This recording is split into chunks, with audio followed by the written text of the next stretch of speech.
Hey everyone, thank you for joining us today on Beyond Real Estate with Jalen, where we strive to edutain. That is, educate a little and entertain more. Here we discuss topics surrounding dad life, brief discussion of the current hot topic in the real estate industry, and then end it all up with the business bookend. Before we start getting to know someone else just a little bit. Hey everybody, thanks for joining us on another week of Beyond Real Estate with Jalen. And Jay, before we get started, anything new in your world? No, just living the dream, living fast, living dangerous. How about you? Ditto. No, I'll say living fast, living dangerous, and living by the seat of my pants, because I made a quick trip out to Colorado with the fam and was able to get a hold of a decent, believe it or not, a decent priced one-way ticket going back the other way. So yeah, dipped into Colorado to see my parents here in Grand Junction, and I was able to tag along with Bree and my mother-in-law and her niece, as well as our son, of course, Diego. Yeah, we crammed our way in the car. Crammed him in the car and finagled my way in, and here I am. Yeah, that's the latest and greatest on this end. So let's briefly introduce this topic, and then we'll see what rabbit holes we go down. Money. In our first segment here of #DadLife, I think it's definitely an important concept as a parent, right? To talk about the concept of money, I guess the bigger question is how. When do you introduce it? How do you introduce it, knowing that it is such an important topic? So, Jay, let me throw that one your way. What are your thoughts? Yeah, I think the big thing whenever talking about money and keeping that work-life balance in check is I think money can be a great incentivizer for everyone in the family to understand why you need to go work or why you need to be out working, maybe working on a weekend every once in a while, if that's something that is okay with you and the family, to explain to your kids that your work is what allows for you all to have the life that you enjoy instead of just something where you're gone all day. And really explaining that to your kids. My 4-year-old understands that to a lesser degree. He understands when I go to work, I make money. And he understands that in order for him to get the things that he wants, like a new game or Robux or whatever it is that they want, that he has to now do some sort of work to get that, even at 4 years old. And for him, that means like one chore and one page in his learning book in order for him to earn 1 point. And after so many points, he earns $5 or he earns one game. That's the way that we've used money as a way to explain to our son, who's 4, how that functions and how is the only reason that you're able to actually earn money. Mm-hmm. Nick, how's that discussion for you and Bree? I know Diego is a little too young to understand money, but what does that look like in your household? She and I have talked about it a bit in terms of, do we give him an allowance? Do we not give him an allowance? I think we both agreed that we want him in some capacity to work for something similar to what you've already set up with Emerson. And I think that there is a lot of value in that. What's the other side of the spectrum is just giving it to them, right? They ask, I give, because I want to help them. I don't want them to maybe go through the struggles I went through. So as understandable as that might be, I strongly disagree with that of give. And a couple of reasons. You hold no value to it, right? There's no concept of having to make decisions. I think a really good thing, give you an example for me growing up, my parents gave me $20 for lunch. However far that $20 went, it went. If I wanted to have a great lunch and have a sit down somewhere, and me and my friends drove to wherever, again, a sit down restaurant versus a fast food, it lasts you once, maybe twice. And if you want to eat slimmer pickings for the week and make it stretch, again, you make the decision. And that has always stuck with me, to say I like to give something similar to that for Diego, to say, look, we're going to help you. And now I'm jumping, right? I'm not starting off in those young years. My head's already going into those high school years, probably realistically on this example. Nonetheless, to say, here's a budget. And now you need to make choices within your budget based on your preferences. And once it goes, that's on you. Yeah. And to your point, I think it's really important to set those boundaries. Say you haven't had kids yet, or you're wondering, hey, right now I'm building my career, so I don't want kids or I don't want family. It's still important to run through these things and just understand what you would do in that situation to be prepared for when that ultimately does become a reality for you, if that's going to be something that you're going to be planning on, just so that you know how you're going to approach it and maybe make some corrections along the way. If you see someone doing something that's better or more in line with what you think a child should be talked to or interacting with money on, and you see someone doing something, you're able to say, oh, actually, I think that's a better route and I'm going to go down that road instead. I think you were, and we've talked about this before, but you were talking, you're going down the direction of we're setting our kids up with these discussions so that when they are older, they're not having these expectations of life that money is effectively worthless to them because they don't understand that money is what gets you things that you want, not mom and dad And then you have to get you things you sacrifice for want. it. So, yes, there's always a sacrifice, whether that's reading a book in your learning thing or whether that's going to a 9 to 5 job. Both of those are going to be a sacrifice of some sort that allows you to earn what you're wanting versus just it being given to you. We do that, like I was saying with Emerson and chores. On that note, Nick, what do you think is a fair amount of chores for a kid from they're able to walk and understand the concept of chores? So maybe like that 3, 4 range all the way to a high schooler. What are your thoughts on that?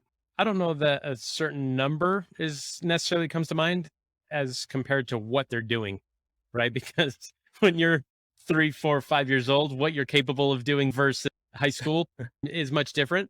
With that being said, I actually came across something recently talking about how some parents don't want to get their kids help because they want it done right when it comes to chores. I thought that Mhm. was an interesting idea because I'm thinking, and here's what's the give and take of it is if you tell your kid, don't help me because you're not going to do it right, then they lose that willingness to help, which I think is a brilliant reality that I think most kids are born with. They want to help, they want to be friendly. And I think it's interesting how sometimes us saying, no, just let me do it as a parent who says, I know how to do it, so just get out of the way, unfortunately starts planting Yeah. seeds for them to want to be less helpful because they're just like, well, they didn't want my help. And now I thought that was Yep. interesting. But that's my rant to answer your question. What should they be doing? You think of monotonous things, right? If you have pets, can you help with the pet stuff? Whether it's feeding the dog or cat, cleaning up after them, Yeah. going outside. Those are things that obviously aren't desirable. It creates responsibility, Yeah. right? There again, Yeah. when your kids say, I want a dog, I want a dog, where does it become mom and dad's dog? So when they dig a hole, who's covering the hole? Right? If they're Yep. needing fed in the morning, who's doing the feeding? I think those things are, in my opinion, I think they're 100% doable for really five and up, to be honest. And I think you as a parent are doing it with them, right? The first few times, but it's just like anything. It's not hard. It's just a matter of taking that responsibility and not bailing your kids out and saying, ah, just get out of the way and I'll do it. Because then they lose that sense of responsibility for as they get older. What are your thoughts with in terms of Yeah. what they should be doing? Yeah, I think the biggest one is showing them that there's going to be some sort of sacrifice. No matter ultimately, no matter what they're doing, there's going to be some sort of sacrifice in order for them to get what they want, whether that's and also live by the rules that you present in your house. So whether that's going to be living in your house, you say you have to have a clean room, you have to have a clean bathroom. I don't use your bathroom.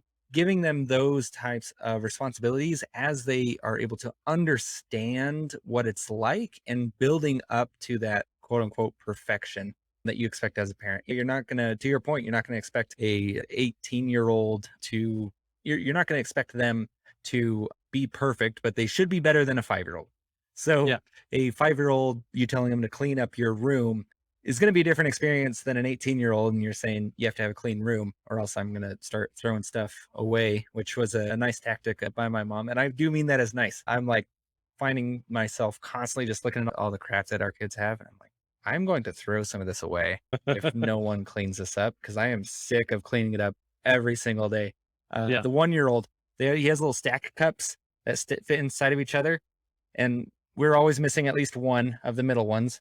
And what he'll do after he sees that we've put it away is he'll grab it and he'll just fling it across the room. And you're like, well, as a 1-year-old, there's not much you can do to punish that. You can be like, sure. okay, pick those up, pick those up. I'm going to go and pick up most of them, but you go pick up one. But at the end of the day, it's just, I'm just going to throw it away. What's Yeah, what's the point? yeah, It can even be used though in that instance as they get older and they do have those things they're more attached to, like clothes. If they don't put them in the hamper or bring it down to the laundry, for you to be like, your lack of sacrifice and keeping a tidy environment for yourself is now going to be me donating this stuff because I don't want to deal with it. And you're trying to put it on me. So it's slowly pushing the burden of what of what it takes to have the environment that you desire onto your kids in Yeah. meaningful and beneficial Right. steps for them. So only given as much as they can hold. Yeah, a couple of other things that come to mind as we've been chatting in terms of when we should be introducing. So we talked about the win for the chores, maybe for a monetary value, but in terms of money in general and understanding it, I think once your kids start counting, start showing a nickel, right? If they can count to 5, boom, a nickel is worth 5 cents. If they can count to 10, show them a dime. Yeah. They can count to 25, show them quarters. If they can add and subtract, use money.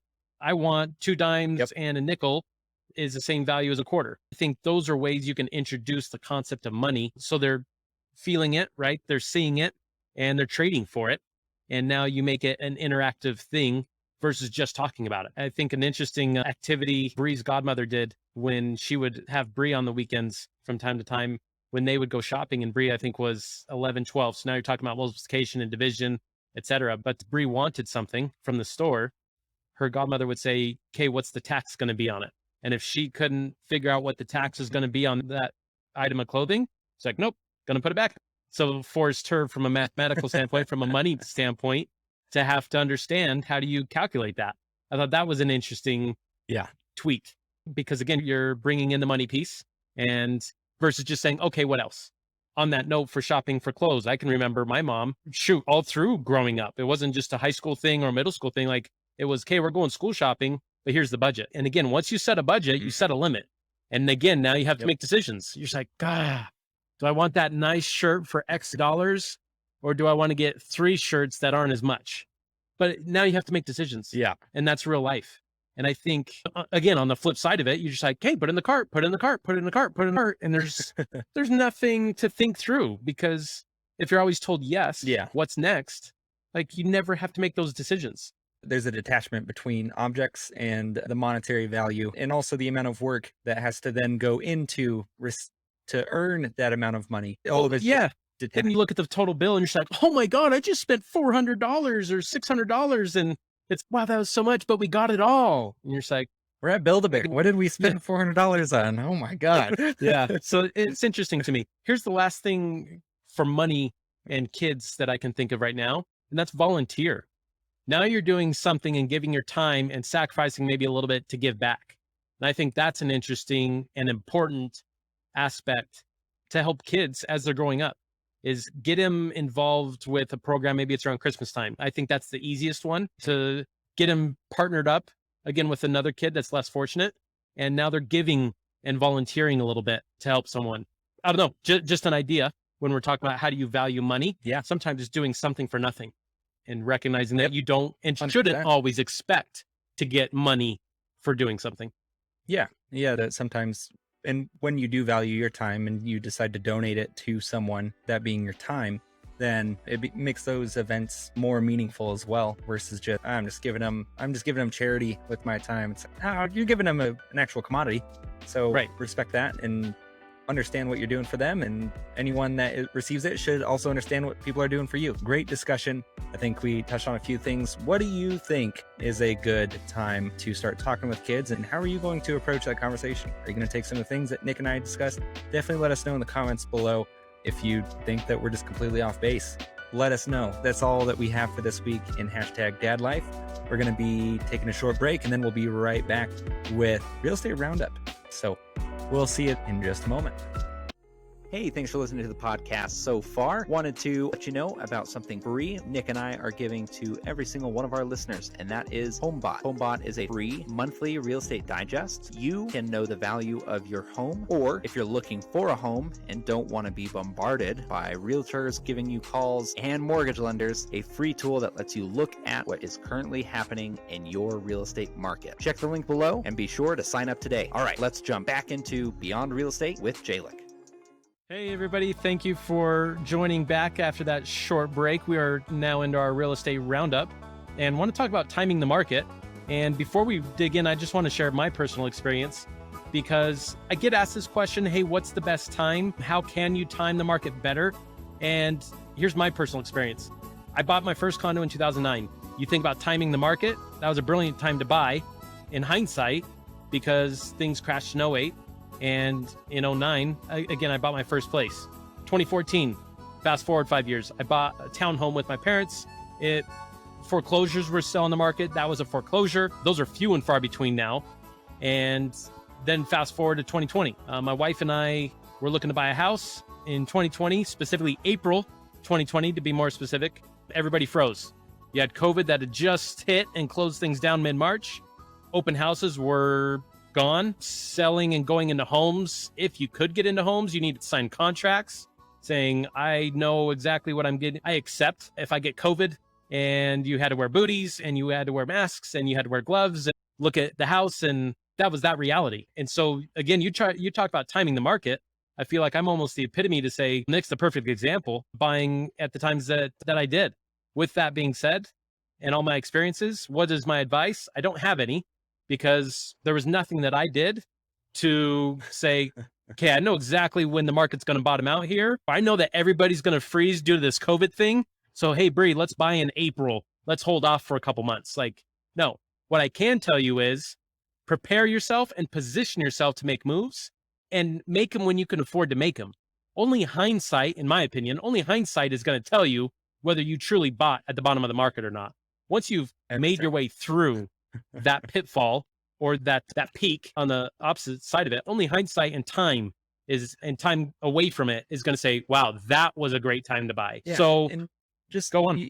don't listen to all the people that are out there that are like, I'll tell you when to buy, or, oh, you should hold off on this, or you should hold off on that until this happens, or you should buy now because of this. Or buying now should be just a constant mindset of, I'm going to buy now or buy as soon as I'm ready to and able to, whether that's real estate, stock market, whatever, because the big billionaires out there, they're not trying to time a market. Investors are not timing markets. It's impossible to. They would never make any money if they continually tried to time the market. Now, full-time day traders, which most of them lose money, so never take any advice from a day trader. I think it's 83%, 90%, somewhere around there. You can tell I'm pulling it out of my ass, but go Google it. I'm right. Any day trader that has a problem with that, go look at your statistics. I'm right. But yeah, don't take advice from those people. There's a reason why they're always trying to sell you on something of, buy this thing, buy this, come to my investor seminar. It's a $3,000 and I'll tell you exactly how to create a portfolio with zero money down, and we'll time the market perfectly. And it's, no, you won't. They're making their money not because, like, anyone that you're like, why are you not just doing this without telling me and becoming the billionaire that you are promising me that I can become? It's because they don't know. They're going to make money off of your People ignorance. attending their stuff. So Yeah. just, yeah. It's like, whenever I see that, you get the million ads and they're like, follow this program. I'm going to give you a free one so you can see how it works, but then follow this program. It's $2,000. It's like, bro, that's how you're making money. You're not making money off of what you're telling me. What you're telling me is like no money in it anymore. Like, you're telling me something that you might have done in the past. It's not an option for me. So why am I following that? You're making money off of selling the book now. So that's the true reality of all of this. Real estate investors, they don't slow down. If they're a real estate investor full-time, they're constantly buying, selling, flipping. They're sticking to their business model. They might change it or change the parameters of what kind of property they buy or what the numbers have to look like in order for a deal to make sense. Sure. But they're not just stopping. You got to understand the industry that you're trying to claim that you're going to fleece out of timing the market with. Got to understand the people that are in that market every day aren't doing that. Stock market, real estate, anything to make money in that way. Just don't. And I think in relation to mortgage rates, especially with real estate, mortgage rates have shown over the last 2 years, no one has any idea what interest rates are going to be doing. Yeah, we have an idea. Maybe if there's a recession next year, interest rates go down. They're not going to be at 2% again, but they're going to go down. That's about as close and a generic of a prediction as anyone with actual credibility will make. Yeah. What is one interesting thing I came across recently with regards to when will interest rates top out? And I heard this correlation being inflation, right? Why are interest rates going up? Because the Fed is trying to wrap their hands around the inflation piece. So Jay, you're in lending, correct me, and maybe this opinion if it's wrong. It was interest rates are going to continue to go up so long as inflation goes up. And those are correlated pretty closely together. And once inflation is reeled in by the opinion of the Fed, then we'll start seeing those interest rates starting to definitely level out and maybe even start going back the other way if and when, not if, but more of when inflation does get under control. Yep. Yeah, that's exactly it. The only reason why people are expecting for interest rates to go back down next year, purely because they're expecting a recession, because that's what economic models have shown us time and time again, that when there's a recession, or that when there's this much inflation, there's a recession that follows. And when there's a recession, interest rates go down in order to try to get more people to borrow more money to stimulate the economy again. That's what it is. Yeah, There's not I some think secret sauce. yeah, there's definitely no secret sauce in terms of timing the market. I think it comes back to what Jay and I have said numerous times within our podcast is lean on professionals in their space to get your information. Stop leaning on news, Yes. stop leaning on headlines to try to rationalize what your local market is doing. And then that somehow speaks for everybody. Yeah. Yeah. I Let's think too often. with on that note too, sorry for cutting you off there, but with investors, like, I feel like investors are such a good way of putting this, because everyone understands the stock market to some degree, and I put air quotes all over those understands. Do you think that stockbrokers just, they're all laid off when there's a recession? Like, oh, stock markets are down, no one has a job on Wall Street. No, they're still making tons of money because they understand how to use that to their benefit, and it doesn't slow down what they're doing. For most of them, they turn a lot of the, whether it be cash assets or whatever it is, these low yielding assets that they have, and they buy stocks that they understand are going to go back up in price. So it's a different world than what a lot of people just think. Oh, houses, people are just going to stop buying them. No, people that are in a position to buy and that need to buy are still going to buy. Whether When it goes back to it's that an need. 18% interest rate, whether it's a 2% interest rate, Yep. whether there's 50 houses on the home for the entire state of Colorado, or there's 20,000 houses on the market, people are going to still buy. It's not going to Yep. stop. So don't get in this mindset of, I'm just going to wait and wait to time something. Like, you're going to miss it. You're going to miss it. You're gonna miss You're never it, gonna time whatever it is. Yeah, you're gonna miss it, Yeah. whatever it is, and you're gonna elongate your current living situation, because anytime someone asks me, "Is now a good time to buy?" or "What's the right time to buy?" my follow-up question to that question is, "What do you want your lifestyle to be like for the next 5 to 7 years?" That's a preference Yeah. that does not have a right or wrong answer. It's simply a matter of, is your current situation bad enough, Yep. or are you in need enough to say, I need a change now? And as Yeah. Jay alluded to, whether interest rates are high at 6% or low at 3%, those life changes should be the drivers of your decisions, not simply a number or a prediction to say, hey, Jay, you should hang tight for 8 more months. And those 8 months come by, and now you're just like, it was worse. I should have bought Yeah. 8 months ago. Like, start letting your life preferences and your situation start guiding your decisions more than where you think, or a friend might think, our economy or interest rates or housing industry is going to be in 8 months. Yeah, it's so ridiculous. You don't get that same advice for anything else. If you want kids, you're going to have kids. If you want Yep. to not live with your parents, you're going to move out of your parents' house. You're not going to be like, I think that there's going to be lower rent in 5 months, so I'm just going to keep Yeah. living with my parents. No, I don't want to live with my parents. I'm going to move out. You've never had anyone discuss that and have that big of an influence. And when they do, what's most of our, like, I'm going to do what I want because that makes sense for me. Yeah. Same thing goes with investing, with real estate, especially real estate. Real estate is such this hot button topic, especially after 2008, of I can time the market somehow. No, you Yep. can't. No one was timing the market in 2008. People that needed to buy, that were in a good position to buy in 2009, 10, 11, and 12, bought. Sure, at better everything, like Nick was telling in his story and his experience, like better overall circumstance. No one was timing it. They were just Yeah. preparing, were able to, and did. So take that advice, please, and say F off. Whenever you see the news article that's like, rates are going to be going down, first time home buyers are getting edged out, sellers are just unable to, tell them to shut up. None of those people have ever sold a house or tried to buy a house outside of their own personal residence. They don't know anything. They are just getting secondhand knowledge from someone else and then putting a nice title that gets you to read it on it. We do the same thing with our stuff. I'm not saying that we're innocent, but at the same time, this is our space. So I'm going to tell other people to get out of it. Oh, times and times. Timing is Yes, sir. a funny thing. It sure is. Nick, this was a fun, lively discussion, and I'm sure there'll be plenty of people with opinions about why they think people should be getting into the real estate market, why they shouldn't be getting into it. blah, blah, blah. Agree with us or disagree with us, please let us know. We will be more than happy to fight you in the comments if you disagree. And if you agree, we will give you a good thumbs up. But anyways, appreciate everyone for watching this episode of the Realistic Roundup. Nick, I'll give you final words and get us out of this. No, to be fair, no final words. I think all that's needed to be said has been said. So, guys, we're going to take a short break, and then we are going to conclude with our business bookend. So hang tight. We'll be right back. Hey everybody, just wanted to let you know, regardless of how you want to learn about the real estate market, I have you covered. If you want to read about it, I've got a blog. If you want to listen to it, you're doing it right now. You can watch me on my YouTube channel. And if you want to experience it, I can help you personally navigate the real estate space. Regardless of how you want to stay informed or experience real estate, I got you covered. Just reach out at your convenience. Hopefully we'll talk soon. Welcome back, everyone, to Beyond Real Estate with Jalen, and today we're going to be talking about atomic habits. So if you are one, like many of us, who always struggle to get some sort of traction when it comes to our goals or our personal development, then this episode is for you, so just keep on listening. So today we've decided to go down the book route of Atomic Habits.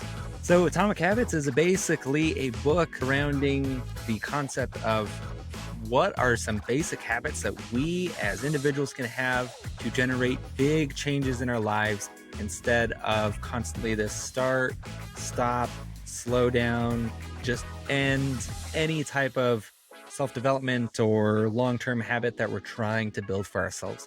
The concept, as always, in any of these amazing books are very simple, but never easy.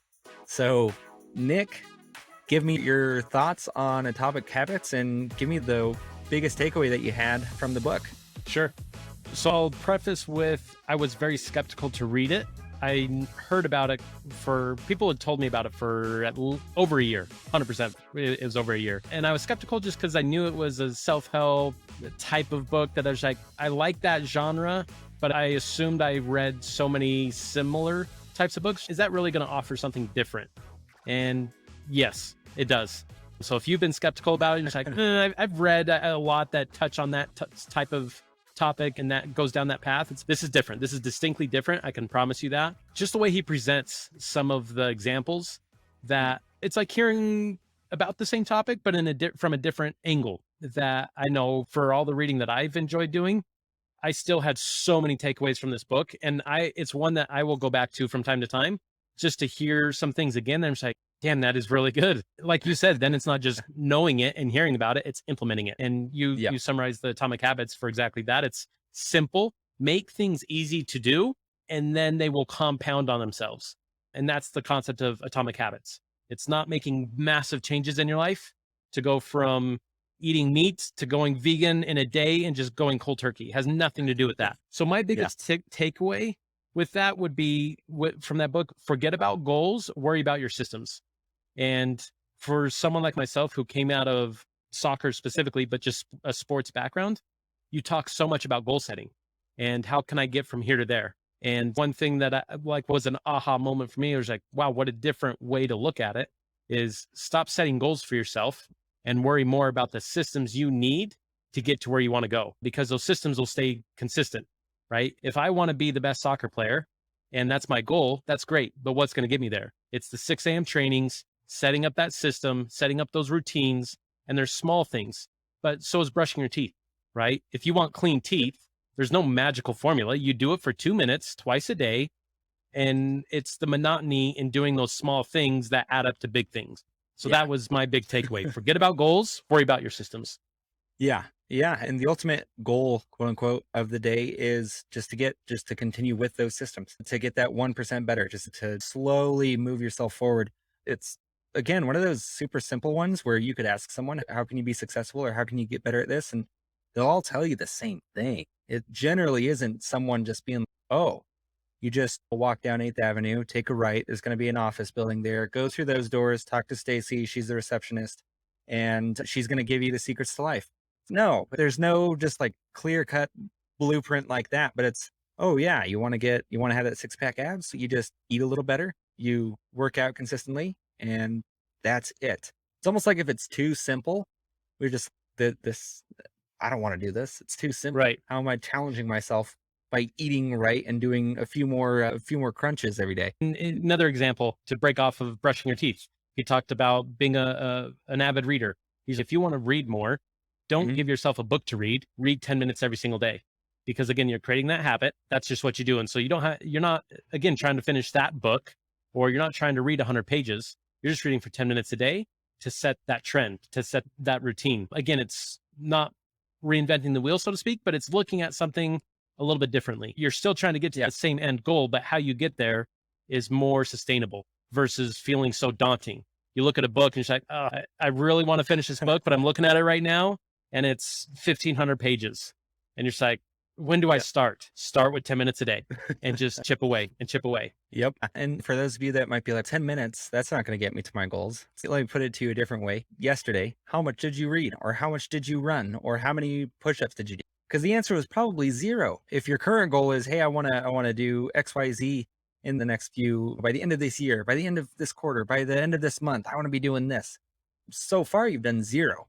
So even just that small movement forward is so much infinitely more movement than what you were going to be doing anyways. So start stupidly simple. Makes all the difference. And it hopefully, as long as you just continue doing simple things and don't be like, I did 10 push-ups yesterday. Now it's time to go hit the gym for 2.5 hours and just destroy yourself, or you can't now go to the gym for the next week because you have to recover from just obliterating your body.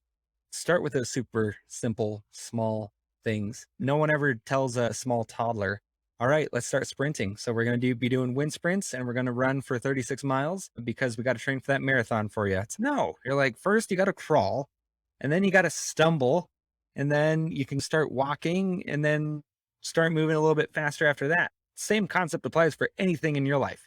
If the first thing is, I want to be what that guy does, that's been doing it for 30 years and been consistently doing it and has worked himself up to that point, you're just going to set yourself up for disappointment. And more than likely, you're going to lose all motivation to even try it because you're not getting any small victories. It's just one big defeat after another. So, how can people apply that to their business then, Nick? What's maybe something that you might do, that simple concept, but not necessarily the easiest thing in your sales role as a realtor? Chunking information, taking things, as you've just alluded to, taking things and making into more manageable chunks. We've talked about time blocking in our podcast already, but I'll bring that one back in because that's the how and the for what someone can be doing within a sales space specifically. It's allocate 45 minutes, 30 minutes. And if that's not enough time, or if that's too much time, you're like, I got done in 10, or I got done in 15, figure out how you might need to tweak it. But I think that's the what to do and how to do it, is figure out those chunks of time that you can allocate to your marketing space, to your creating space, to your connecting with people. How are you connecting with people? Is it through cold calling? Is it through one-on-one meetings?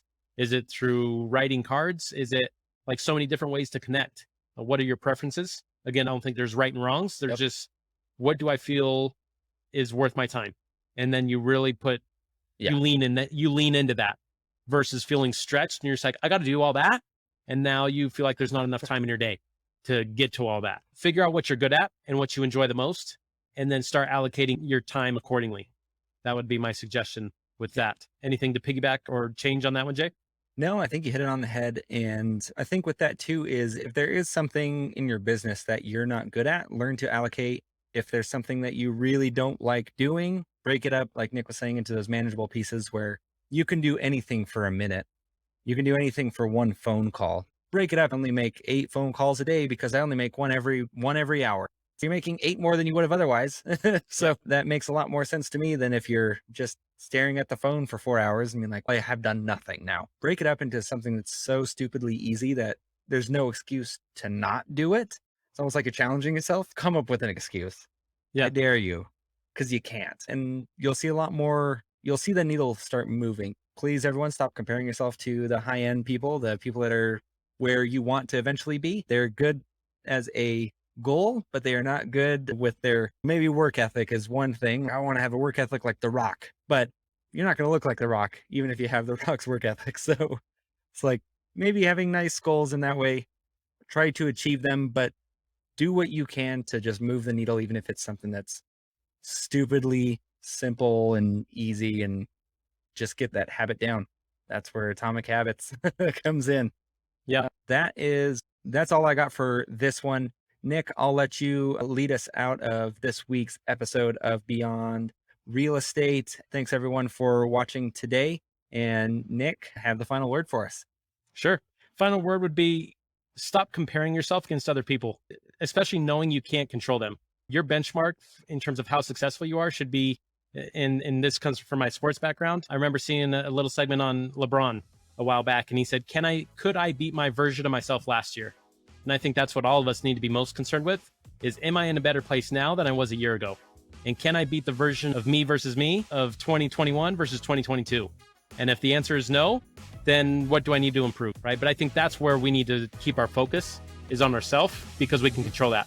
And beyond that, beyond the lender, the real estate agent, the whoever that's in your space and is just killing it, stop being like them and start being the best version you can be of yourself. And I think that's when it becomes manageable, because again, you have full control within that. So that's my last word for the week. Guys, wherever you may be listening, however you may be listening, thank you for listening. Good morning, good afternoon, good evening, and we will see you guys back here, same time, same place. Thanks again. Want to see, hear, or listen to more of Nick's take on California real estate market? Check out my links below. Also, check out the links below for more information on products, books, or references made in this podcast. And please don't forget to subscribe, like, and share.